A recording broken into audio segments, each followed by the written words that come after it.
Hi guys, today we will take a look at one of JERRORR's newest releases, the HTS2 Pro. On the first glance, this may seem like there are some parts missing from the mouse, but I guarantee you it is intentional. This is taking the same concept as the HDR Pro and the bottom is completely missing, and instead we have this lip on the back for added support and skate placement.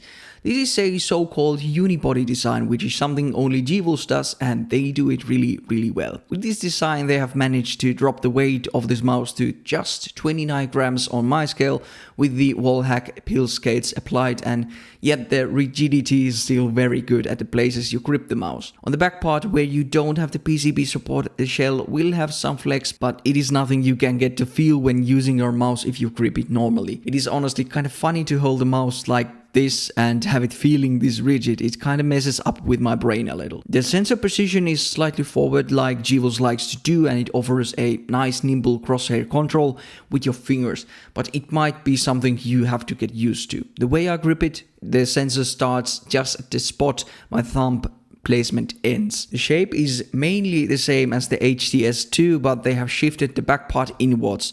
The HTS2 was a mouse I could claw with my hand, but the shift of the hump pretty much makes it a fingertip grip only mouse for me. I've tried knuckle clawing and all sorts of other claw variations, but I just end up fingertipping it instead. However, I am sadly not very good at fingertipping these kinds of mice for some reason, and I feel more stable with mice like the Pulsar X2F and the Fenrir Max and ASIM that don't have any back part or hump whatsoever.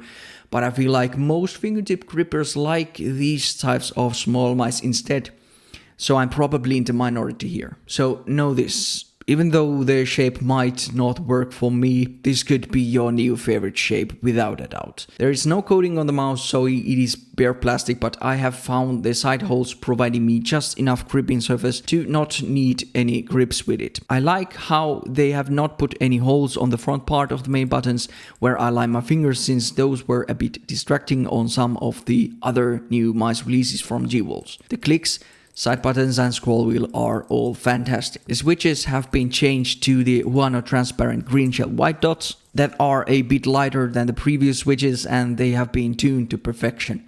The pre and post travel are very on point and minimal, and the buttons are very firmly attached to the shell, so I have no sideways wobble on them at all. The side buttons are nice and snappy. Well, maybe the back side button goes inside the shell a bit too much for my tastes, but it's very minor stuff. The scroll wheel is very smooth, and I am a big fan of their scroll wheel rubber.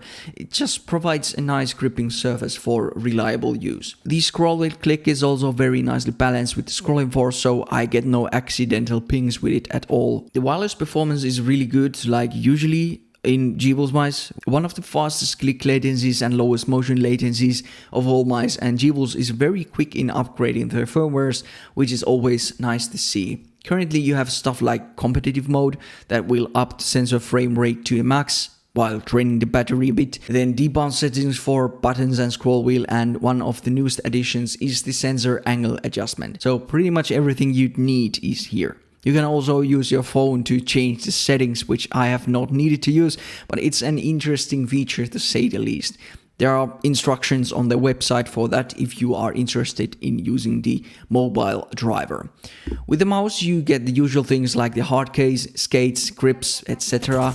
One of the small things that get overlooked is also the small stickers you can use to fine-tune a wobbly base of your mouse.